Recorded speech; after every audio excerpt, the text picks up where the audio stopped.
जय श्री कृष्ण, राधे राधे। प्रिय मित्रों, वीडियो को शुरू करने से पहले आइए प्रार्थना करें। हे श्री कृष्ण, जो भी भक्त आज इस अद्भुत वाणी को सुन रहा है, उनके जीवन में आपकी कृपा सदा बनी रहे और उनके सभी कष्ट दूर हों।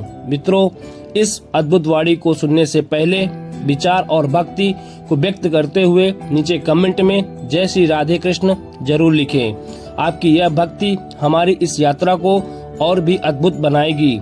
और हाँ, अगर आपका दिल सच में कृष्ण प्रेम से भरा है तो इस वीडियो को कम से कम 3 ऐसे अपने लोगों के साथ जरूर शेयर करें जिन्हें आप अपने जीवन में सबसे ज्यादा मानते हैं, क्योंकि हो सकता है आपकी एक शेयर से किसी की जिंदगी में राधे कृष्ण का दिव्य प्रकाश उतर आए। साथ ही यदि आप हमारे चैनल OMT मोटिवेशन पर नए हैं तो अभी सब्सक्राइब करें और बेल आइकॉन को जरूर दबाएं ताकि आप हमारी हर नई यात्रा का हिस्सा बन सकें। तो चलिए बिना देरी किए इस दिव्य यात्रा की ओर बढ़ते हैं। जय श्री कृष्ण। भगवत गीता में श्री कृष्ण कहते हैं, कभी कभी जीवन में ऐसे क्षण आते हैं जब अपनों के शब्द तलवार से भी तेज चुभ जाते हैं। कोई हमारा भरोसा तोड़ देता है, कोई हमारी नियत पर सवाल उठाता है, कोई हमारे प्रेम को ठुकरा देता है। ऐसे समय मन का सन्नाटा सबसे भारी हो जाता है। भीतर उठती पीड़ा केवल आंसुओं में नहीं बहती बल्कि आत्मा में उतर जाती है। यह वही घड़ी होती है जब व्यक्ति सोचता है, क्यों मुझे ही यह सहना पड़ा, क्यों मेरे साथ अन्याय हुआ। परंतु सच्चाई यह है कि संसार में कोई भी घटना बिना कारण के नहीं घटती। जब कोई तुम्हारे दिल को चोट पहुंचाए तो समझना ईश्वर तुम्हें मजबूत बनाने का काम कर रहा है। यह चोट सिर्फ एक अनुभव नहीं बल्कि एक पाठ है जिससे तुम आगे की राह में और भी सशक्त बन सको। दुख देने वालों को कोसने से बेहतर है कि उसकी दी हुई सीख को अपने चरित्र में उतार लो, क्योंकि जो तुम्हें तकलीफ देता है वही तुम्हें सहने की क्षमता भी दे रहा है। जब लोग तुम्हें गलत समझें, तुम पर झूठे आरोप लगाए, तुम्हारी अच्छाइयों को अनदेखा करे तो उससे बहस मत करो। समय का इंतजार करो। समय से बड़ा कोई गवाह नहीं और सत्य से बड़ा कोई न्यायाधीश नहीं। आज जो तुम्हारे बारे में गलत राह रखते हैं, कल वही तुम्हारी सच्चाई के आगे नतमस्तक होंगे। मगर यह तभी होगा जब तुम क्रोध में नहीं, संयम में जियोगे। इस संसार में हर कोई अपने अनुभवों के चश्मे से तुम्हें देखता है। किसी की दृष्टि साफ होगी तो वह तुम्हारे भीतर की रोशनी पहचान लेगा और किसी की दृष्टि धुंधली होगी तो वह केवल परछाई देख पाएगा।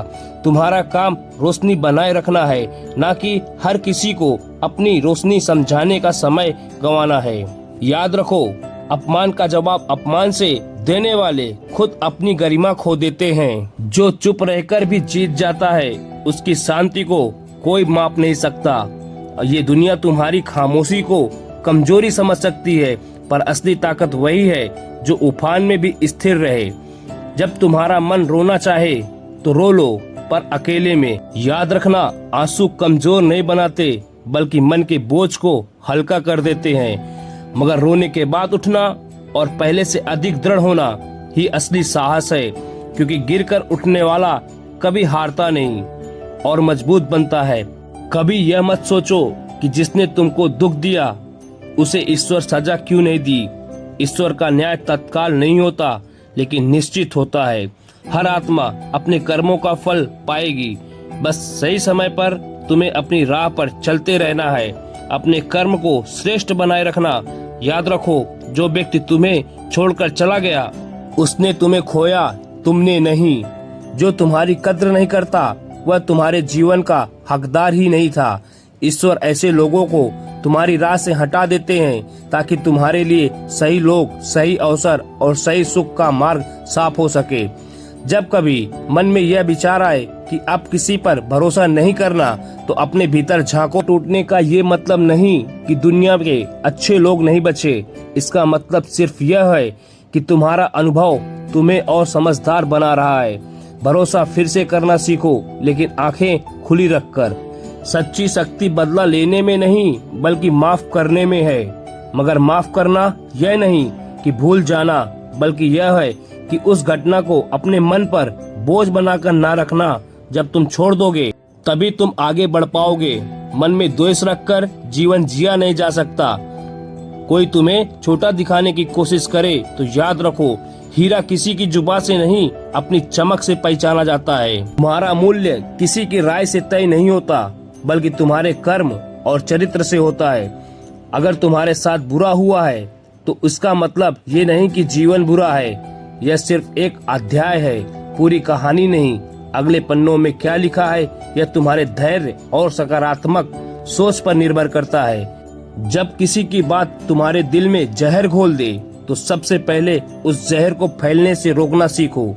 शब्द अगर मन की गहराइयों में घर बना लें तो धीरे धीरे आत्मविश्वास को खोखला कर देते हैं। जैसे विषैले बीज मिट्टी में बो दिए जाते हैं, वैसे ही कटु वाक्य स्मृति बन जाते हैं और समय के साथ चिंता, भय और क्रोध का रूप ले लेते हैं। इसलिए जब भी कोई आपको चोट पहुंचाए तो गहरी सांस लेकर सोचो, क्या यह व्यक्ति सच में मेरी आत्मा को परिभाषित करने वाला है? अगर उत्तर नहीं तो उसके शब्दों को वहीं छोड़ दो, अपने भीतर आने ही ना दो। इस संसार में हर आत्मा का स्तर अलग होता है। कोई तुम्हें अहंकार से हाँकेगा, कोई अपने अनुभव से और कोई तुम्हारे कर्म से।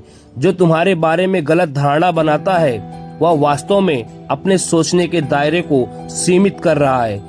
तुम्हारा दायित्व उन्हें बदलना नहीं, बल्कि खुद को सच्चा रखना है। जब कोई तुम्हारे गुणों को नकार दे तब यह मत सोचो कि तुम्हारा मूल्य कम हो गया। सूरज की रोशनी पर धूल जम जाए तो वह रोशनी मंद नहीं होती, बस धूल हटाने की जरूरत होती है। तुम्हारी अच्छाई हमेशा तुम्हारा साथ रहेगी, चाहे लोग उन्हें माने या ना माने। कभी कभी अपनों से मिले शब्द सबसे गहरे घाव देते हैं, पर ये मत भूलो कि उनका व्यवहार उनके मन का दर्पण है, तुम्हारा नहीं। जो व्यक्ति भीतर से अशांत होता है वह दूसरे को दुख पहुंचाता है। अगर तुम शांति में हो तो उनके उफान में प्रवाहित नहीं हो सकते। याद रखना, लोग बदलते हैं, रिश्ते बदलते हैं और बदलती हैं परिस्थितियाँ, पर तुम्हारा स्वाभिमान कभी नहीं बदलना चाहिए। अगर किसी के शब्द तुम्हें तोड़ने लगे तो याद रखो, वह व्यक्ति सिर्फ तुम्हारे धैर्य की परीक्षा ले रहा है। तुम्हारी चुप्पी और संयम ही उनकी हार है। शब्द कभी कभी तीर से भी तेज होते हैं। तीर शरीर को घायल करता है, पर शब्द आत्मा को। परंतु जैसे शरीर के घाव समय से भर जाते हैं, वैसे दिल के घाव भी भरते हैं। अगर तुम उसमें नमक डालना बंद कर दो, बार बार उस घटना को याद कर पीड़ा बढ़ाना अपने ही दिल को सजा देना है। जब कोई तुम्हें नीचा दिखाने की कोशिश करे तो मुस्कुरा दो। यह मुस्कान उसकी अपेक्षा के विपरीत तुम्हारी ताकत है। उन्हें लगता है कि तुम टूट जाओगे, लेकिन जब तुम दृढ़ खड़े रहोगे तो उनकी अहंकार की नींव हिल जाएगी। दुख को जवाब हमेशा करुणा से दो। यह आसान नहीं, पर असंभव भी नहीं। जब तुम बदले की भावना छोड़कर क्षमा की ठंडी छांव में बैठ जाते हो, तब तुम अपने भीतर एक नए इंसान को जन्म देते हो, जो अधिक शांत, अधिक मजबूत और अधिक उज्जवल होता है। दुनिया में बहुत लोग हैं जो तुम्हें समझने की कोशिश नहीं करेंगे, क्योंकि तुम्हें उन्हें गलत समझना आसान लगता है। ऐसे लोगों के सामने अपना सच साबित करने की कोई आवश्यकता नहीं। समय स्वयं स्पष्ट कर देता है। जब किसी के शब्दों से आहत हो जाओ तो तुरंत प्रतिक्रिया मत दो। पहले अपने मन को स्थिर करो। जैसे उफलती नदी का पानी साफ नहीं होता, वैसे क्रोध में दिया गया उत्तर कभी सही नहीं होता। शांति मन से दी गई प्रतिक्रिया सबसे प्रभावी होती है। जीवन में हर एक पल एक शिक्षक है। अपमान, धोखा, तिरस्कार, यह सब शिक्षा के रूप हैं। जब कोई तुम्हें गिराने की कोशिश करे तो उससे यह सीख लो कि भविष्य में किससे दूरी बनाए रखनी है, किस पर भरोसा नहीं करना। जब तुम्हारा दिल टूटा हो और मन में आक्रोश भरा हो, तब अक्सर पहला विचार यही आता है, सामने वाले को उसी दर्द का एहसास करवाया जाए जो उसने तुम्हें दिया है। लेकिन सच यह है कि ऐसा करने से तुम्हारा घाव भरता नहीं, बल्कि और गहरा हो जाता है। बदले की आग में जलने वाला ही सबसे पहले खुद को ही राख में बदल देता है। इसलिए अपनी ऊर्जा को उस दिशा में लगाओ जहां तुम्हें शांति और सुकून मिले। दोस्तों, इस वीडियो में फिलहाल इतना ही। मैं आशा करता हूं कि आपको इस वीडियो में बहुत कुछ सीखने को मिला होगा। अगर यह बातें आपके दिल में छू गई हो तो कृपया वीडियो को लाइक एंड शेयर जरूर करें और कमेंट में जय श्री कृष्ण राधे जरूर लिखें, ताकि पूरे वातावरण में कृष्ण नाम की मधुर गूंज फैल सके। और अगर आप ऐसे ही वीडियो को देखना चाहते हैं तो प्लीज हमारे चैनल OMT मोटिवेशन को प्लीज सब्सक्राइब जरूर करें। जय श्री कृष्ण राधे राधे।